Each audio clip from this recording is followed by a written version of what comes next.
What is up, down, and sideways, all you beautiful individuals? It is another epi of League on Lock. Eric and Mark here with you, beautiful people, for a little bit of weekend recap slash right into some power rankings. We'll do the Western ones and, of course, the LCK, which 3 weeks in, it's impossible. I'm calling it. You can't rank this thing. The top 5 continues to be an absolute carousel ride, but for right now, despite what has just happened at the Kespa Cup, that's literal Mickey Mouse tournament we'll get to, but Gen G, the absolute dismantling of KT Rolster and beating Hanwha Life, even though it was contested. Gen G, we greatly over-exaggerated, perhaps, their demise. Yes, this is Gen G roaring back into contention, into a top-tier spot within the LCK, and very much so that reminder and indication to all of us that it's pretty much going to be, blindfold yourself, grab a bunch of darts, throw it at the dartboard, wherever they land. That's where you're feeling about the LCK, because it's going to be changing week after week after week, match after match after match. And here we are with the latest iteration after this weekend coming on through. And as you mentioned, a little bit of some stuff to talk about with the Kespa Cup getting involved and how that's impacting how things play out in this scheduling and in this format for the LCK. But at the end of the day, the real story to come out of this weekend is that Gen G has roared back into that top conversation in the region. Yeah, and we touched on it a bit, but their win against KT was the most lopsided series of the week across any region. Ruler and Duro have found their form again. They've appeased Keen by letting him play some carries, even again, Heimerdinger sighting in the Kespa Cup, so he feels happy about himself there. And, they played this contested series against Hanwha, that third game. Delight makes a bit of a whoopsie, but is very much back and forth, and you combine that with Hanwha then beating T1, and Hanwha comes back into that second spot even after a 3-game losing streak. And of course, we're also kind of left asking, Oner? Painter? T1 Painter? They just want drama, or what's going on, man? Yeah, this is an absolutely befuddling type of move from T1 at this point. I think this is one of those ones where you can even have whatever view you have of Painter, even if you thought that he is the next generational jungler, he is that next leap forward for the organization, this was not the match to have him play in. There is no way that it would have lined up that this was the appropriate situation to get him in. Outside of, extreme circumstances and situations around Oner that we haven't been aware of or anything else in that situation. Should have been Oner starting in this matchup, and that would have been a very big difference for this team. And that's not to paint, again, all this on Painter and how he played and performed in the series. He was okay. But there's a difference between okay and world champion multiple times Oner and what he's able to do in the jungle, and never mind what you have on the other side when you're looking on the side of the rift of Hanwha Life Esports in that matchup. Especially, it's been a Kanavi that's been struggling the first few series for them, so to throw a rookie in to basically let him find his footing again just made no sense. And of course, the coaching staff, the PR of T1 has always been a bit abysmal, and then to say this is part of the coaching staff plan to have Painter sub in here, you're like, what? Can we know what the plan is? It doesn't seem like a well thought out plan. It's one of the most unfortunate things about the T1 organization is that they seem to talk to their fans as if no one's either A, paying attention, or B, have more than 3 brain cells, which I can understand seeing, the trucks come through and every time, and then you might come to that conclusion. I get it. But really, come on. Like, this is simply one of those ones where, again, maybe the excuse, and, it's a very poor one at that, is that it's just mistranslation. It gets lost in whatever type of explanation that comes through to the global community. But I'll tell you what, that ain't flying whatsoever, seeing those type of reasonings. And again, this is one of those situations where, average LCK year, sure, whatever. It's one game, one series. You lose this one, whatever. You lose this one, that can be the difference between positioning and everything else, given how up and down this top tier of the LCK is going to be. Getting this one and losing this series to Hanwha Life, I feel could bite T1 in the back later on. The top three are separated by 3 games total. Not 3 series, 3 games in the game score slot. So, yes, it's incredibly contested. Luckily, T1 did have the dominant 2-0 against D+, which means D+ gets bumped down several spots. It was a good run as the best team in the world for D+ Kia, but they in their own right bounced back to what was supposed to be the battle at the top between KT, ended up being the battle to avoid the slide. And the KT roller coaster, I feel like they trajectory went on a huge leap into space, and we're waiting to land on the other side on that track, and we forgot to build the landing track for them, and they have crashed. Yeah, we went through all. Oh man, this is gonna be the perfect trajectory to launch us. This is gonna be everything we need, except for where we are actually landing at that we didn't point. Think that far ahead.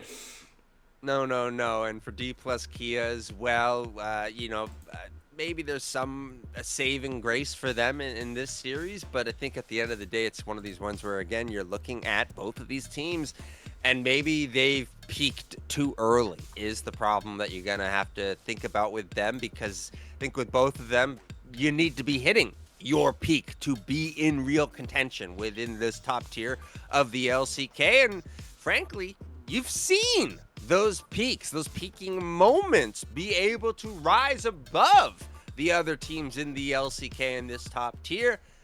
But we've also seen when you regress towards that average, when you are anything but at your sharpest point on the day, you will be taken to task by the rest of these squads in the top tier. Yeah, and I mean, I thought we at least had another week of D+ and KT maybe being towards that top. I think everybody knew that it was eventually going to shift back to the top three being whatever combo of T1, Hanwha, Genji, but I just thought we at least had an extra week of it. The real question is whether there's a swing back as well, right? Do we get another, peak and valley type of situation where at some point in this time, we get the peaking of D+ Kia and KT Roaster back to these type of levels, back where we are having them perform at a consistency that is enough to be that real challenge to these top tier teams in the LCK? Or is it going to be one of these ones where this is more of them maybe settling back into what their role will be within this top tier? Quick on the bottom half of the LCK, bounce back big time from the Bros after their loss to the DN Supers. They had this amazing Camille flank, a lock pentakill, and they kind of climb up, and that's combined with now Nongshim being the latest to fall victim to the DN Supers, now tripling their win total from what was the start of this split, and Nongshim, that feels bad. Yeah, and is it one of these ones where you're on the line of the DN Supers and you're going, anything is possible at this point in time? Because it truly is. Anything is possible, not completely written out of any type of situation, but also very unlikely. And one of those teams that was hoping to be one of the likely squads getting out of here was Nongshim. So for them to drop this one, not the best of looks. And you're right, the Bros getting that bounce back this weekend does feel good in the lower tier of the LCK. Still, even though like the top four of the bottom also incredibly contested, much like the top five, there's just not quite as much drama or expectation, obviously. But nice to see some competitive back and forth. But yeah, the top carousel of the LCK, this is just the beginning. This is what the entire split is going to be looking like. Doing a little bit of combined Western power rankings yet again, and starting at that bottom half of the table. There's lots of change to be had here.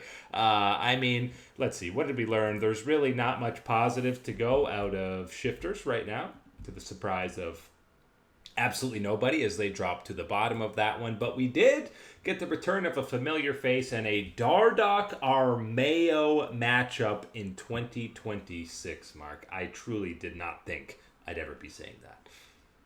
No, I think some people would be pretty pained to hear you saying that in the situation, or some people might say that is the truest evaluation of the LCS at this point, is that we are hitting this matchup once again. But I want to take the positive angle here, and I'll start out by saying I think there was a nice little wholesome clip going around the scene and thing of Dardoch talking to Dokla and kind of going on about the inspiration that it provided for him and kind of that validation that no, you don't, maybe you're not washed, maybe there still is an opportunity to reinvent yourself, provide different value, a different angle for an organization in this professional scene.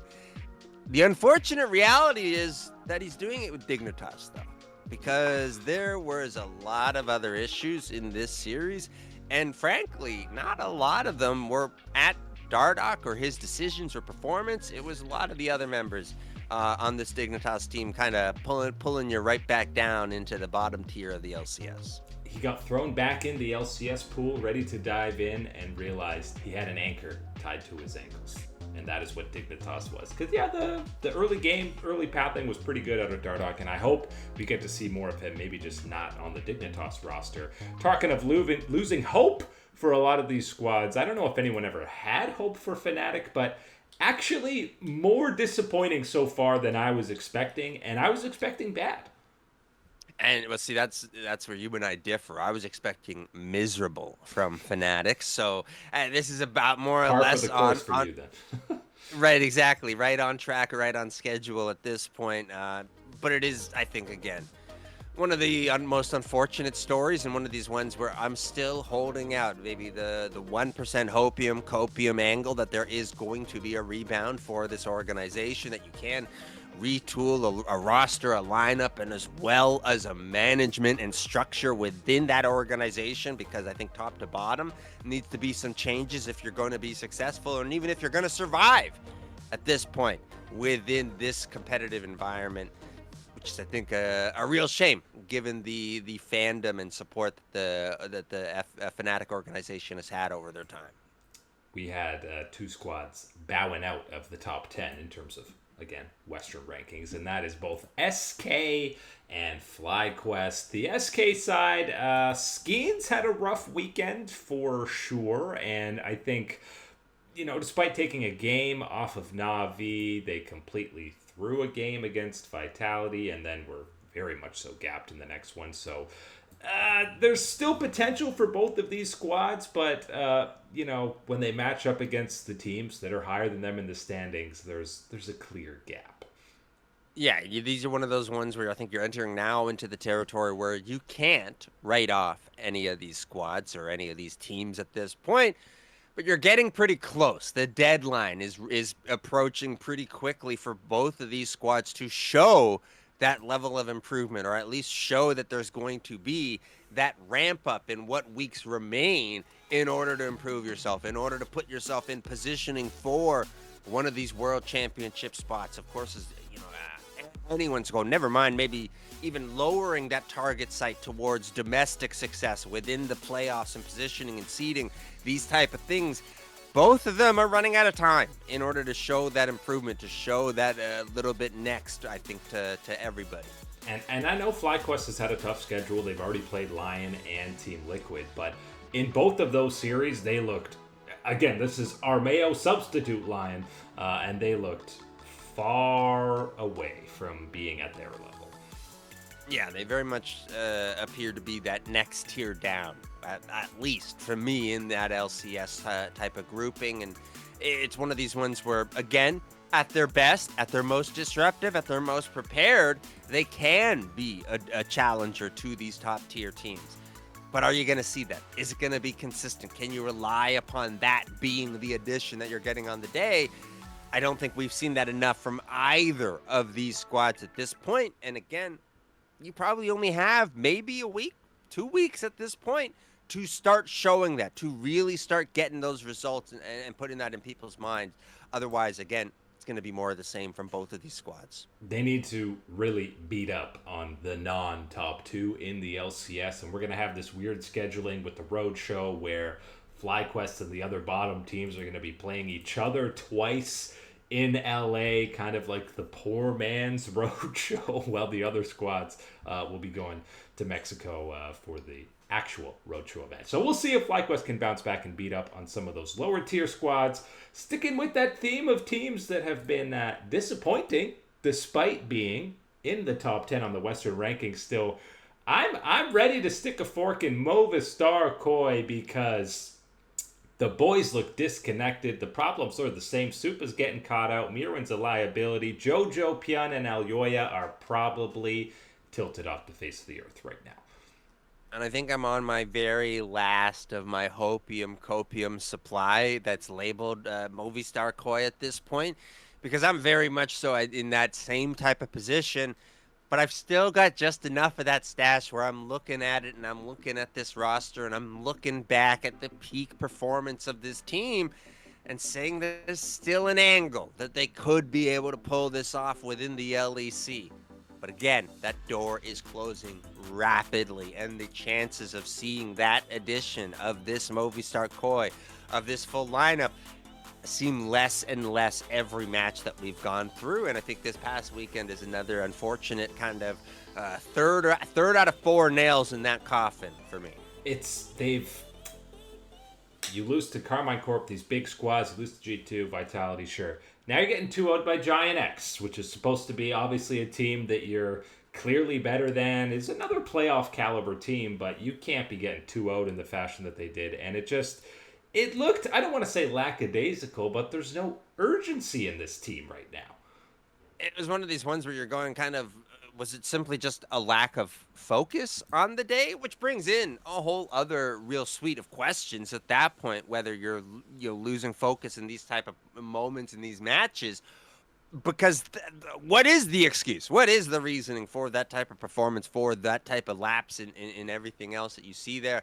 And I think, again, it is unfortunate that we're looking at this, and I think he's been better than most on the lineup when you're talking about Jojo Pian, but he's still not immune to the problems that have been going on with this lineup when you are kind of as disappointed or as left as wanting as you are when you do see Movistar Koi play. Koi, and you can throw in Shopify and Cloud9, squads that you just have to fill out the top 10 because there's still way more question marks than answers. Shopify, I mean, Sentinels through one of the games in that series 100%. Cloud9 has still needed 3 games to beat both Dignitas and Disguised. Even though Tactical has looked pretty good, both of these 2-1 LCS squads, I'm still definitely not enough data for me to feel good about you yet. I can give Shopify the smallest sparkle of redemption in this regard of going, you know what?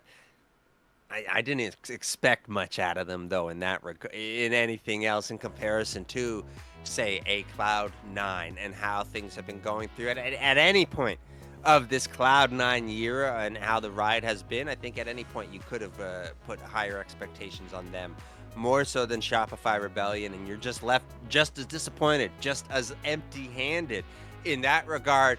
And as you lay out what was been going on with Cloud9, I think it's important to talk about Tactical and the role that he has had in that bottom lane and how solid that he has looked.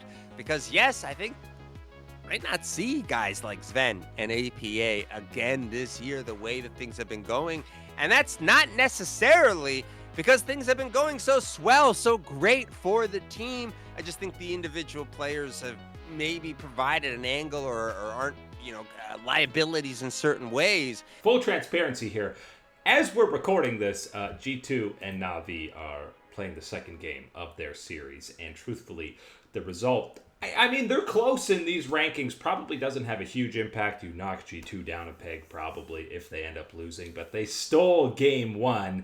And Na'Vi looked a little bit lost with what to do with the gold lead. And G2 has, truthfully, not been as clean as the top 3 who were all undefeated in KCTL and Line.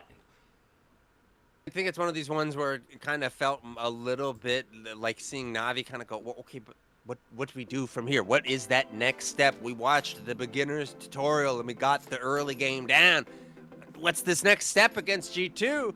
And when they went, by the time that they had referenced to see what exactly is the next move in this boss fight, the boss has already taken you down. The boss says, we know how to handle this. We know how to shut things down.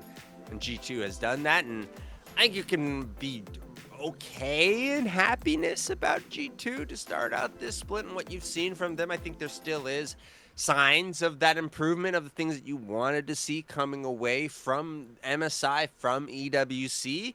and there's still room to be hungry and for wanting more from them as one of your top tier options from the LEC. We had the absolute script flip of BB dominating on Vayne and Twisted Fate to getting absolutely pumped and looking horrible on the Jace, but that's kind of just the Broken Blade experience. And with the messiness that is G2, when, again, these top three, Team Liquid, Lion, and KC, have combined for one single game loss so far in the summer split, G2's got their work cut out of them to try and climb up ahead of them. It is going to have to take some really impressive, really spectacular performances to climb up this ladder and this positioning because, yes, everybody hasn't missed a beat. Nobody's missed a step at this point when you are looking at this top tier from the Western regions. I think you can start with Lion and give them, again, credit over to Armeo and to the 4 starting members remaining on that roster and how they have been able to not, again, miss a beat in any of these situations and keep everything on pace, on schedule within that LCS as that top tier. And then you can, of course, extend that to Team Liquid and how they have looked since MSI were, yes, not the most successful of events, but still one of these ones under the LCS banner at the very least gets 1 out of however many check marks you were requiring for that event. They certainly haven't missed that beat either, coming back here and looking like that dominant force, like that consistent force that you want them to be. And on top of it all, though, I'm going to go with Carmine Corp because the way that they have responded to what was then a disappointing MSI and frankly, EWC at that regard, has been able to roar back into that top tier area of the LEC. And yeah, KC looks like they're having fun kind of styling on the league. You got Yahoo flashing in to steal a crab on Syndra. Everybody's yucking it up, having a good time, and it's showcasing on the Rift by them absolutely dominating so far. But there's still opportunity for any of these top 3, I think, to internationally make it a coin flip, and I'm sure we will get some head-to-heads as World rolls around. But that is it today for League Unlock. Eric and Mark here with you. Absolute stunners. Thanks for hanging out.